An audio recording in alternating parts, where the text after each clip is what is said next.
6 win over Parramatta. Tough, uncompromising first half, played like a final, with one South Sydney forward reverting to the bad old days in tackles. No names, no pack drill at this stage. Nonetheless, the Rabbitohs deserved their victory and the prestige of keeping the Eels trialless. No mean feat. Davidson, Fennick, Boyle, Chisholm were better and tougher than anything the Eels forwards had to offer on the day. And this was a game, really, that the South Sydney forwards won. I have mentioned already that one South Sydney player who I thought got away with absolute murder, and I was a bit disappointed with referee Stone on his inability to stop this fellow and curb him, but I won't mention any names at this stage. We come back to that incident a little later on because that was very much a turning point. A try could have been scored there and probably should have been by Ella, and you so rarely see him lose the opportunities. This little man, Craig Coleman, had another excellent game. Outplayed Sterling on the day, gave a great exhibition of passing, and kept the South Sydney side going forward. Parramatta backs were almost totally contained. That was because their forwards weren't firing on the day. Baker at fullback, again, had an excellent game. He came in with some great tactical kicking at appropriate times. 3 goals and an important field goal. And Mario Fennick had a tough game. Here's the opening try of the match coming up. It came from a Gould break from dummy half. The ball was actually knocked out of his hands, and little Coleman was Johnny on the spot to grab it. Not in an offside position, I hasten to add. And he was able to get the ball down for the only try, and that was a very important one. Now, the South Sydney, of course, now join, as a result of this win, joined Manly on 18 points, and it's going to be a game that will be played at Brookvale Oval today, the clash of the 2 top scorers. And the player I referred to, you can see giving facelifts in 2 occasions. There's Price getting his facelift. Delroy got his a moment before, and the penalty finally goes. But Tony Rampling was a performance that I thought Mr. Stone should have got involved in a little bit more, or maybe the touch judges. Coleman, always driving, always talking, put them under pressure. South thought they'd got a try here.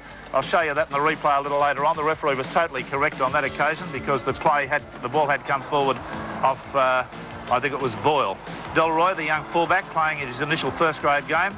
Astonishing performance, an astonishing one here. We'll see this again on the replay too with Ella.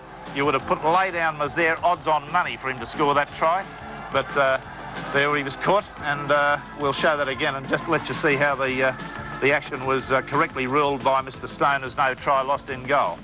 But 13 points to 6, performance that the Parramatta side won't forget. They came up with some good play right at the death, but it was all too little and too late as Ella was finally put down there in the quarter, and the game ceased on that note with Boyle just about to come in and tackle the ball carrier there, Kenny. A tough, uncompromising game. Let's have a look at some of the incidents out of the game, and this I'm referring to the fact of the first one here was Sterling doing this little grubber kick, and Ella, his inability to get his hands to the ball. I thought that should certainly have been a try, and Ella has got really so many occasions he does the right thing. On that one occasion, even a good footballer can come up with a bad mistake. Now, the incident of the bomb, a quick look at this will show as it goes up from Coleman. It comes off Boyle, number 9's shoulder, and goes forward to Baker, who was in front of him. A correct decision by the referee on that occasion. And here's a funny one, the Sterling kick, and Ella caught. Now, watch where the ball goes here, right between Baker's legs. I've only seen that twice in the last couple of seasons. It happened to a North Sydney fullback. But Brett Ross now comes in a very good sprint and dispossesses Ella of the ball with Popchi's help there. Well, the referee was Johnny on the spot, and we would have needed a head-on camera shot to be able to be certain about what happened to the ball. But the referee ruled that the ball was lost in goal. So that's the way it went.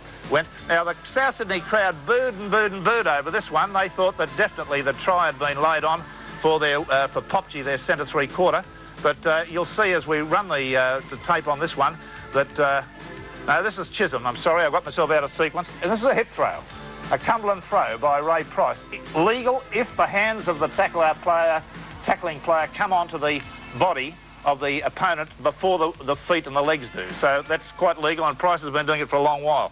OK, let's have a look at the other one that I wanted to show you. This one with Coleman making a good break.